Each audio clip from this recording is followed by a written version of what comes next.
Opa, e aí pessoal, tudo bem com vocês? Sejam muito bem-vindos a mais um vídeo aqui no meu canal.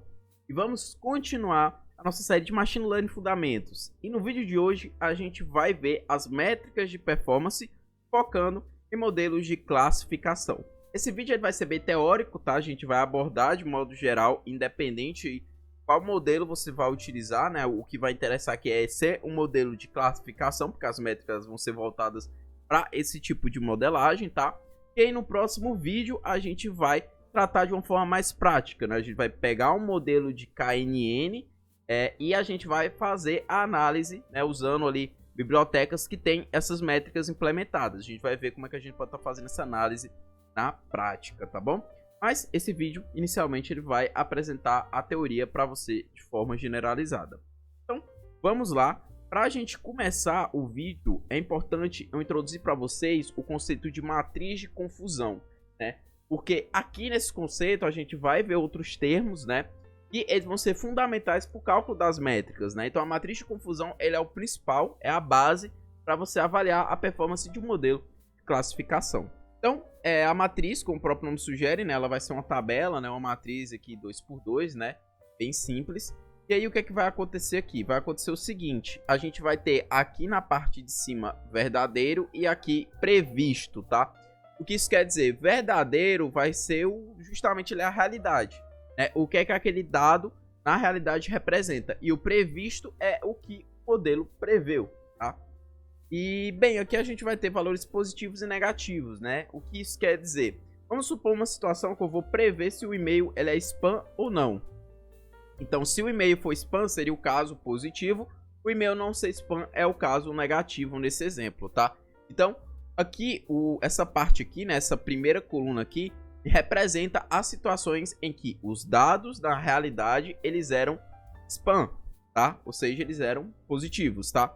E a segunda coluna aqui vai representar os dados que, na realidade, não são spam. E aqui a primeira linha vai representar os dados que o modelo preveu que eram spam, tá? E na segunda linha vão ser os dados que o modelo preveu que não eram spam, tá? E aí, a partir dessa ideia que a gente vai ter o nome dos valores, né, que vai ter aqui em cada célula dessa matriz. Bem, primeiramente a gente vai ter o TP, né, que seria o True Positive, né, verdadeiros positivos. Bem, como o próprio nome sugere, tá? Ele tá na primeira linha, que representa os dados que foram previstos como positivos, né, ou seja, no caso dos e-mails, né, que eram spam, e na primeira coluna que são os dados que realmente eram spam. Então aqui a gente pode dizer que foi as situações em que o modelo acertou. Ele previu que eram spam e de fato o e-mail era um spam, tá? Já que na segunda célula aqui a gente vai ter os FPs, né, que são os falsos positivos, como o próprio nome sugere, tá? Primeira linha foram os dados que o modelo preveu como spam, por exemplo, como positivo. E em segunda coluna são os dados que na realidade eles não são spam, né? Eles são negativos. Então aqui o modelo errou. Ele preveu que o dado era positivo, mas na realidade ele era negativo, tá? Vindo aqui para a segunda linha, né? A segunda linha representa os dados que o modelo preveu como negativo, ou seja, o modelo disse que não eram spam, tá? E aqui a gente vai ter o que? Os falsos negativos. O modelo disse que não era spam, mas na realidade eles eram spam, tá? Então aqui o modelo errou também, né? A previsão. E aqui na última célula a gente tem os verdadeiros positivos, né? Os true negatives. Justamente são as situações em que o modelo preveu que eles não eram spam, né? Ou seja, situação negativa, e realmente era situação negativa, ou seja, os e-mails não eram spam, tá? Então aqui o que está de verde são os casos de sucesso, o modelo preveu corretamente, e a parte vermelha são os casos negativos, né? Que o modelo preveu de forma errada, tá? E bem, isso aqui a gente normalmente monta essa matriz quando a gente está fazendo a validação usando os dados de teste. Dados de teste, depois que a gente treina o modelo, né, a gente vai usar eles justamente para fazer a validação, a análise da performance do nosso modelo. Lembrando que os dados de teste, a gente tem a resposta deles, né? A gente vai simplesmente jogar ali no modelo, são dados que não foram usados no treino, né? Eu vou jogar no modelo, ele vai fazer ali a previsão, vou comparar com a realidade, eu vou ver o qual o modelo acertou, errou, e aí eu consigo, a partir disso, montar essa matriz aqui, tá? E ter justamente quantos foram verdadeiros positivos, quantos foram verdadeiros negativos, falsos positivos e falsos negativos, né? Eu tenho essa quantidade. Bem, baseado nisso, agora a gente pode ir para as métricas, né? Que elas vão, o cálculo dessas métricas vai usar justamente esses valores aqui, né? Quantos verdadeiros positivos eu tenho, quantos falsos positivos e assim por diante, tá? Vamos começar com a acurácia. A acurácia é a mais famosa dos modelos de classificação. A gente, inclusive, usou no vídeo sobre Model Tuning, né? Para escolher o melhor parâmetro do modelo. Vou deixar o card aqui, se você quiser dar uma olhada lá depois, tá? E a gente explicou aí essa técnica que pode ser utilizada durante a modelagem, né? Para selecionar o melhor parâmetro. E o que é a acurácia? A acurácia ela vai olhar para os acertos, para a assertividade no geral do modelo. Então aqui ele tá pegando o quê? True positive, true negative. Então o cálculo dela é o quê? Eu vou pegar a quantidade de vezes que o modelo preveu corretamente e vou dividir pelo total. Tá? Vamos imaginar a seguinte situação. Imagina que eu tenho 100 dados ao todo, tá? 100 dados de teste, tá? E digamos que desses 100 dados de teste, vamos dizer que eu tive true positive 40, tá? E true negative eu tive 10, tá? Bem, os outros 50 eles vão estar nos F aqui de algum jeito, né? Vamos supor que falso negativo aqui foram 10, tá? E falso positivo, digamos que vai ser 40 também, tá? Bem, a conta seria como? Eu faria o 40 mais 10 aqui, né? Que vai dar o 50 e eu dividiria pelo todo, que é o 100. Então eu diria que minha acurácia vai estar o quê? Com uma acurácia de 50%, né? Ou seja, a cada 100 dados que eu coloco nesse modelo, ele costuma acertar em média 50%, ou seja, a metade, tá? A gente poderia dizer que não tá tão legal, né? A performance aí da acurácia, tá? Só que a gente não pode usar só a acurácia como base. Por quê? Bem, a gente tá falando de um modelo de classificação. Suponha a seguinte situação, tá? Vou até apagar aqui essa parte aqui que era só para ilustrar. Para entender que a acurácia não é o único métrica que a gente deve olhar e confiar 100%, tá? Vou pegar esse exemplo aqui, ó. Supondo que eu tenho 100 dados, tá, de teste, e aqui eu vou pegar o exemplo do e-mail ser spam ou não, tá? Digamos que, na realidade, né, desses 100 e-mails aqui, a gente tem que 80 são spam e 20 são não spam. E aí vamos fazer, né, a gente faz o treino lá com nossa base de treino e a gente vai testar com esses dados aqui, tá? E aí vamos supor que de verdadeiros positivos aqui nós temos 70, tá? Bom, digamos que verdadeiros negativos ele acerta só 5, tá? Desses 20 aqui ele só acerta 5. Bem, se ele disse que 70 eram positivos e realmente acertou, esses 10 aqui que for faltando, eles vão ser falsos negativos, né? Porque provavelmente o modelo disse que eram negativos ao invés de positivos e não condiz com a realidade, tá? E se aqui ele acertou 5 negativos, né? Então ele disse que eram positivos, nesse caso aqui 15, tá? E bem, qual o perigo aqui da acurácia nessa situação? Perceba, tá? Se eu for calcular a acurácia aqui, eu vou fazer o quê? Eu vou fazer o 70 mais 5, e eu vou dividir por 100. E vai dar isso aqui, 75% de acurácia. Agora percebam o seguinte, tá? Se a gente for ver aqui só para a parte de spam, bem, ele errou, né? Se a gente pegar aqui, ó, de 70 para... Se a gente pegar o 70 em relação ao 80, a gente pode ver que ele acertou mais da metade dos casos de spam.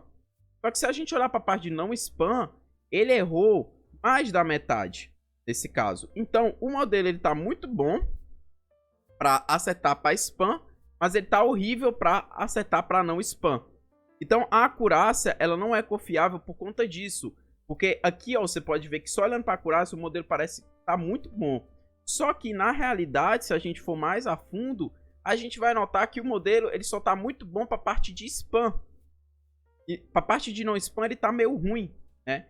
Então, o modelo não está muito bacana, porque o ideal é eu conseguir classificar os dois da melhor forma, né? Tanto dizer de forma mais assertiva os e-mails que são spam, como também os e-mails que não são spam, tá?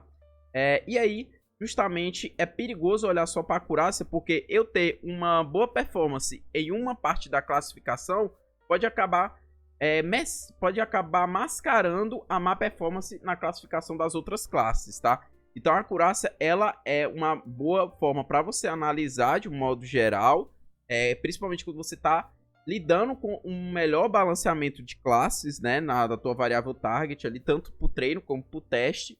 Mas situações fora disso, né, se você não tiver uma coisa muito bem balanceada, seja em treino, seja em teste, só a acurácia ela não é a melhor forma de você exibir a performance do teu modelo, tá? Então tem que tomar bastante cuidado com o uso da acurácia, tá? O interessante é a gente inicialmente ver a acurácia, mas depois a gente vai aprofundando, introduzindo outras métricas de performance.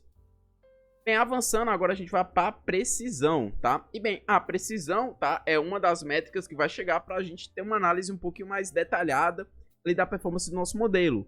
Ela vai olhar exclusivamente aqui para a parte que o modelo preveu estava positivo. Então, quando ele olha aqui, né, eu tô pegando o quê? Eu tô pegando as situações em que o modelo preveu que era positivo, que realmente era positivo, e as situações em que o modelo preveu que era positivo, mas na verdade era negativo. O cálculo da precisão é esse aqui, tá? Eu pego os verdadeiros positivos e divido pelos verdadeiros positivos mais os falsos positivos. Perceba, eu não tô pegando todo, tá? Eu tô pegando apenas em relação a essa primeira linha aqui da minha matriz de confusão. E o que isso quer dizer na prática? Isso quer dizer que eu estou verificando o quão meu modelo é preciso para classificar os verdadeiros positivos.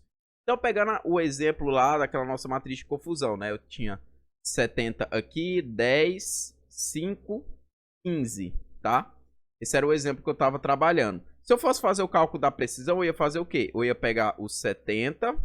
o 70 dividido por 70 mais 15. Isso aqui dá aproximadamente uns 82%, tá?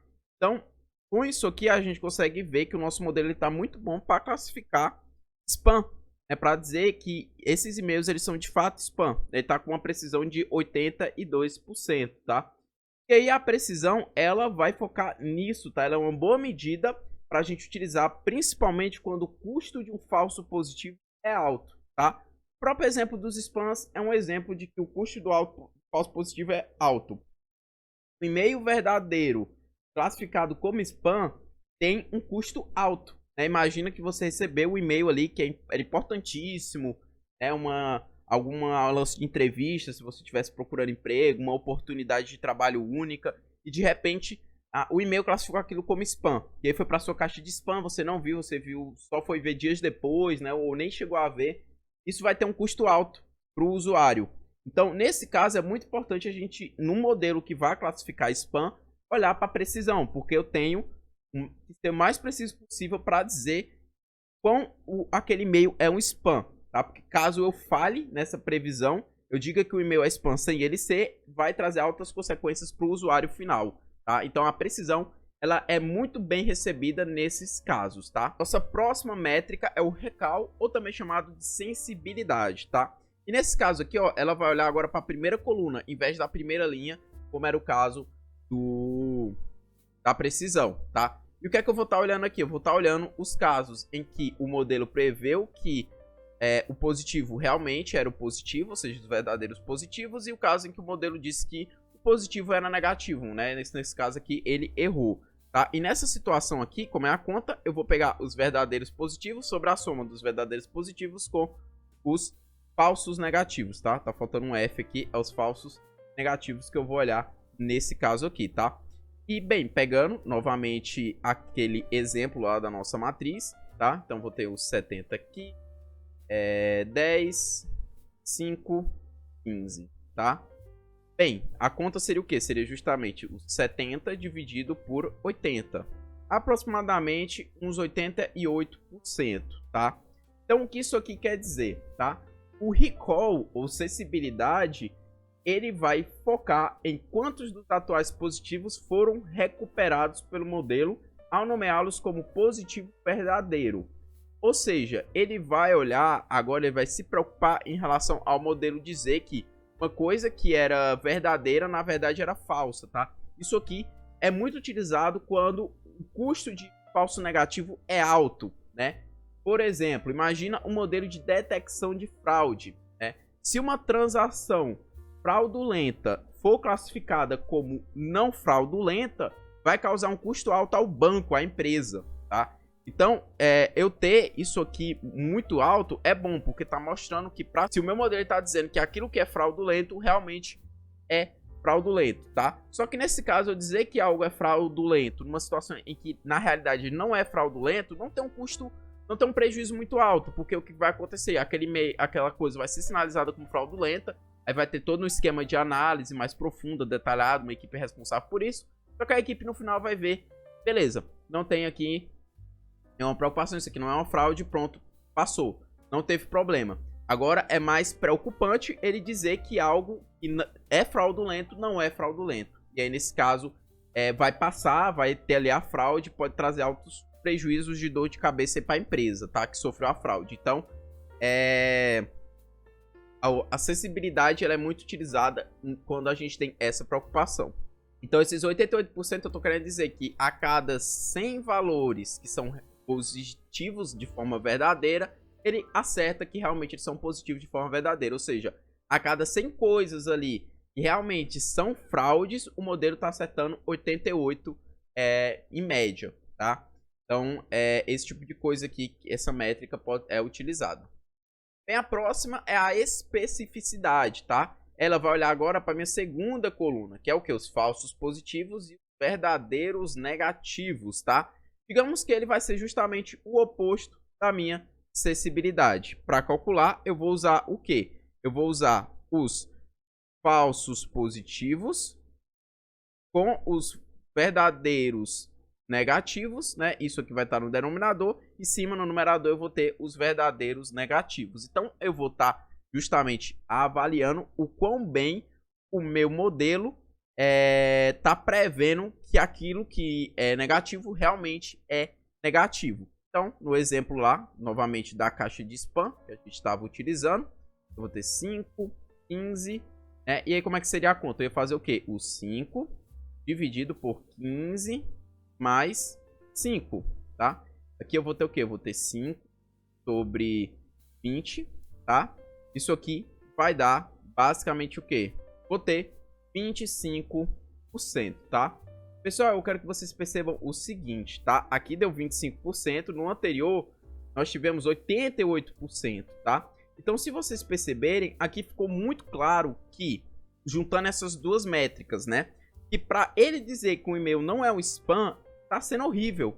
Porque, supondo que a cada 100 e-mails que realmente não são spam, ele tá acertando que realmente eles não são spam, em média 25.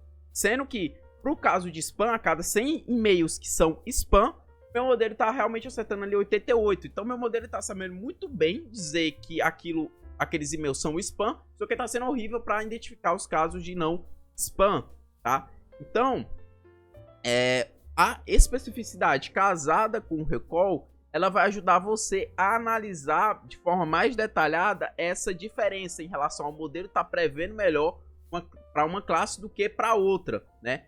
E só a acurácia não traz essa transparência para a gente, né? Como eu mostrei para vocês, né? A acurácia parecia que estava ótimo o modelo para tudo, mas não. Na realidade, meu modelo estava muito bom para detectar spam, mas estava horrível para detectar não spam, no caso, né?